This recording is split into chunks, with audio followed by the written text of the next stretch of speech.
Bonjour les enfants. C'est papa. Ah Samuel, ça c'est ce qu'on appelle un coup sous la ceinture. Ça c'est ce qu'on appelle un coup sous la ceinture. Tu as joué mauvais jeu.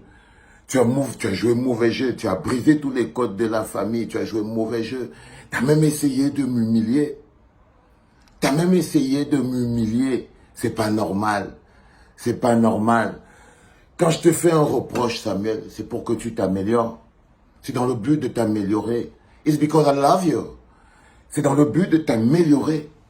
C'est pas pour que tu aies, pour que tu sois minable. C'est pour que tu fasses minable.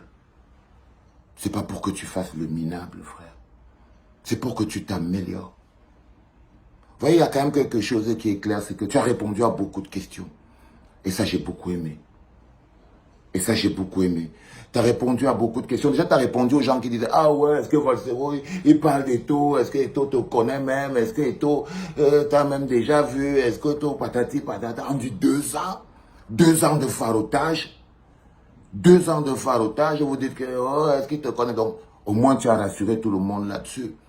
Il y a des gens qui disaient aussi, il parle, Eto ne répond pas. Est-ce que Eto va même te répondre un jour? Est-ce que Eto écoute même tes bêtises là? Vous comprenez dans les enfants que tout le monde dort à la clinique. Tout le monde dort à la clinique.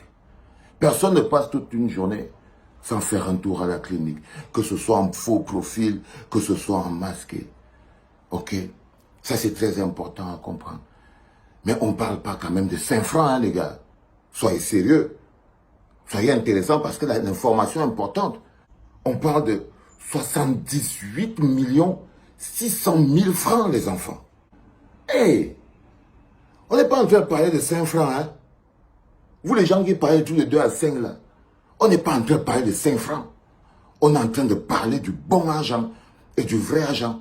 78 600 000 francs, les enfants.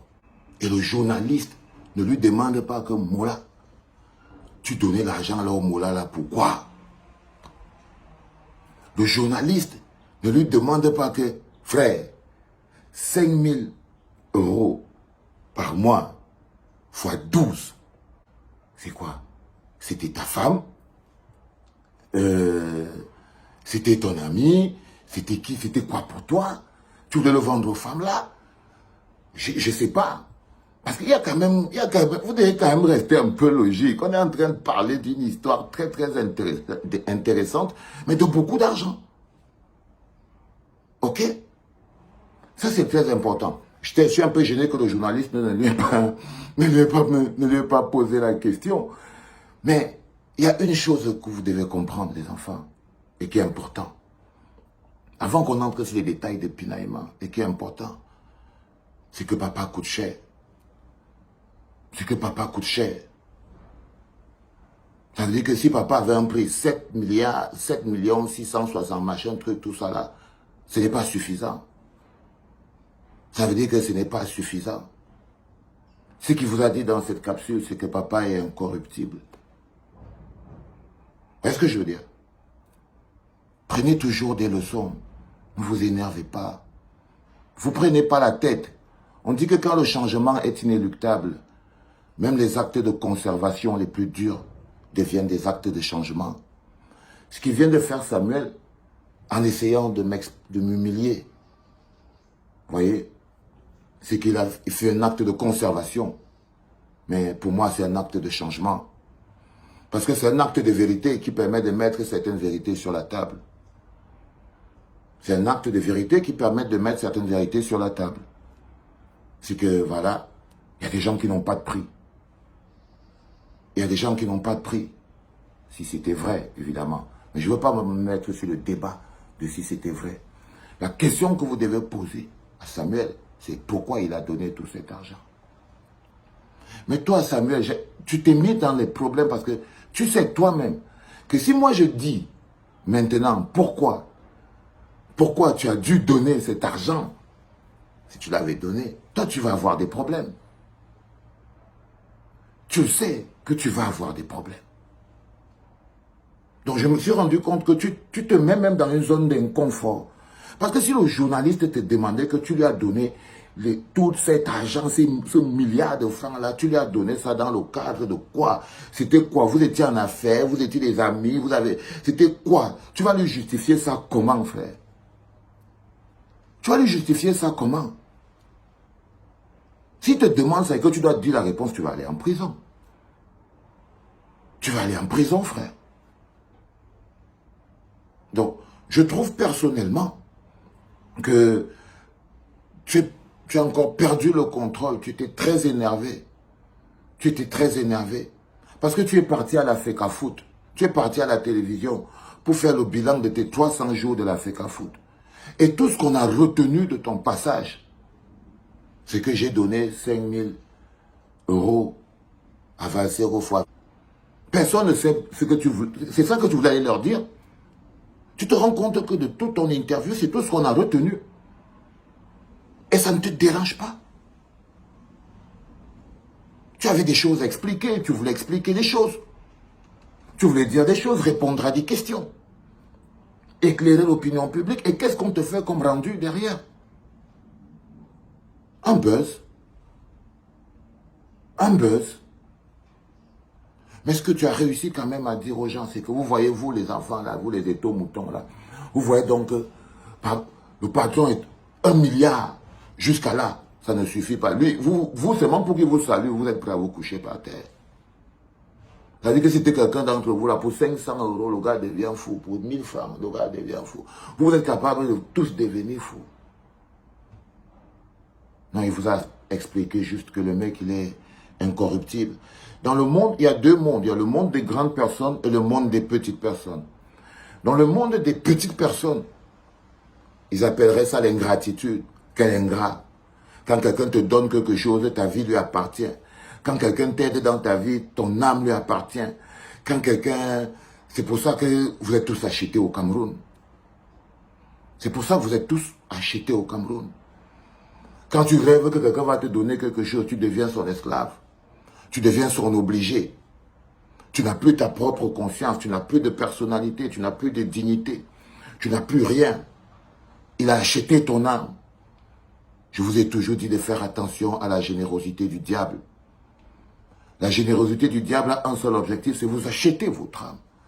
Vous achetez votre liberté de penser. Et quand le diable se rend compte qu'il n'a pas réussi à acheter votre âme, il s'énerve. Parce que votre âme coûte moins cher. C'est pour ça qu'il achète. C'est parce que votre âme coûte moins cher. C'est pour ça qu'il achète. Dans le monde des petites personnes, vous appellerez ça l'ingratitude. Dans le monde des grandes personnes, on appelle ça la rectitude, être incorruptible, avoir des valeurs, être droit. S'il avait dit que Valsero était venu chez moi, il est rentré, il a volé mes chaussures, il est parti avec, j'aurais compris. Il a volé mon argent, j'aurais compris. Que bon, voilà, j'étais parti chez lui. Ou alors Valsero, il venait mendier. Parce qu'il faut bien lui demander pourquoi. Hein. Ou bien Valsero venait mendier l'argent chez moi et je lui donnais. Ça aussi, il faut clarifier. Il faut quand même clarifier. Est-ce que c'est moi qui partais de chez moi pour partir lui donner de l'argent? Ou c'est lui qui venait vers moi pour me donner de l'argent? Il faut essayer de comprendre les choses comme elles sont, les enfants. Ok? Parce que moi, mon amitié coûte cher. Parce que mon amitié coûte cher. C'est très important à comprendre. Et quand j'ai dit aux gens, je l'avais dit à Martin Camus-Mille, je suis ton ami, frère. Je suis ton ami. Je ne suis pas ton complice. Je l'ai dit à Samuel, je ne sais même pas le nombre de fois dans ma vie que je suis ton ami, mais je ne suis pas ton complice. Vous voyez ce que je veux dire? Mais vous-même, aussi quand vous vous réveillez le matin, vous imaginez que quelqu'un peut faire vivre l'autre pendant 2 ans. Franchement. Mais vous avez tellement envie de croire ça pour vous parce que c'est ça le plus important. Si moi j'ouvre mon ventre là, l'autre là il part en prison. Donc, j'arrive même pas à comprendre votre délire. Mais c'est mon pote. Et je le protégerai toujours. Et je le protégerai toujours parce que je crois que là il est... Voilà, c'est compliqué, c'est dur. Là, il vient de finir une émission. Moi, je ne sais même plus s'il a répondu à toutes les questions et tout, si on va aller au Qatar avec Coq Sportif ou pas, si les primes sont préparées, si tout est clair. Moi, je ne sais pas. Je ne sais pas, les gars. Je ne sais pas, mais le plus compliqué, c'est que c'est ça qui est resté dans vos esprits. Mais parce que vous ne voulez pas vous poser des questions. Vous ne voulez pas vous poser des questions. Parce que moi, je vais te dire un autre truc, Sam. C'est que tu as manqué de classe. Quand je te dis toujours que tu es une petite personne, moi, je ne fais pas le commérage. Parce que ce que tu as fait là, ça s'appelle le Congossa, le commérage. Frère, je te jure, ce que tu as fait là, on appelle ça le commérage, le rampampam, le tchotchori.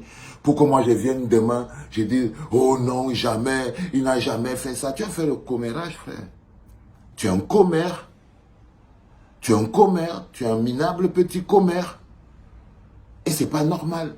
Pour la grandeur du président de l'Africa Foot, la grandeur de l'icône de la star que tu es, tu essayes de dire aux gens que tu as mis un prix sur la table, croyant avoir acheté mon âme. Les étos-moutons, ils appellent ça l'ingratitude. Non, c'est pas de l'ingratitude, frère.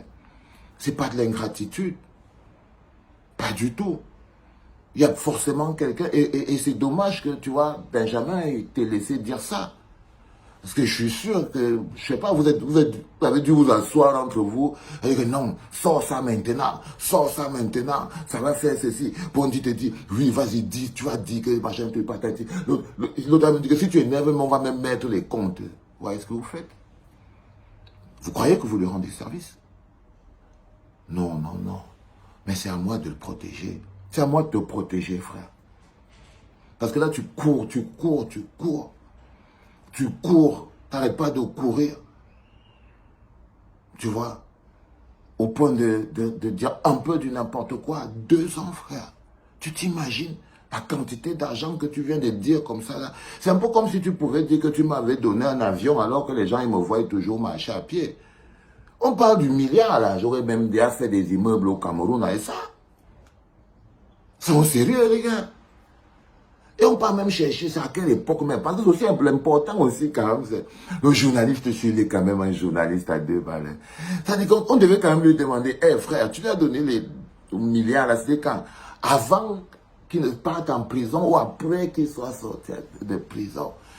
Tu vois, des petites questions simples comme ça pour comprendre le contexte de ton histoire, frère. Tu vois ce que je veux dire? Parce que personnellement, tu vois, si on fouille sur Internet, je crois que tout le monde qui te connaît a une photo de lui avec toi. Il n'y a pas une photo qui prouve que toi et moi, on se connaît, bro. Donc, on se connaît dans la 36e chambre de Shaolin. Et là, tu as perdu le contrôle. Totalement, moi, je pense que tu t'es pissé dessus.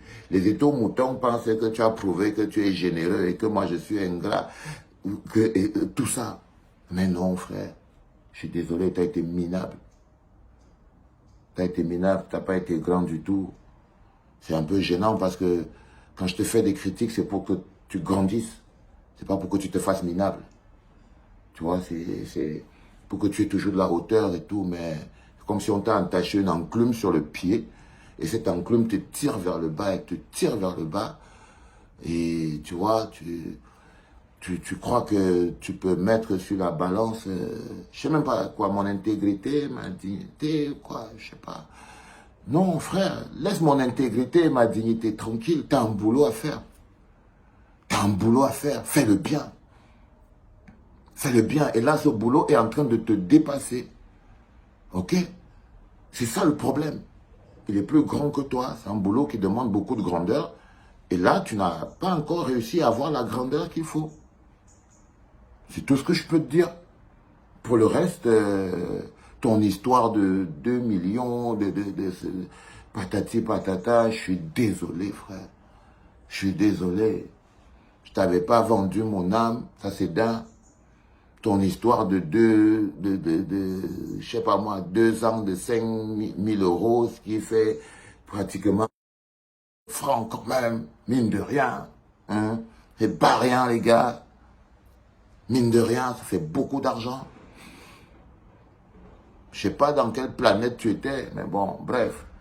Je crois que on dit que si tu veux dire un mensonge, cache-le dans une moitié de vérité. C'est-à-dire que le bon mensonge doit être enveloppé dans une moitié de vérité. Ben voilà, allez frère, t'as du boulot, ça va, fais ce que t'as à faire. Bonne Coupe du Monde. C'était papa.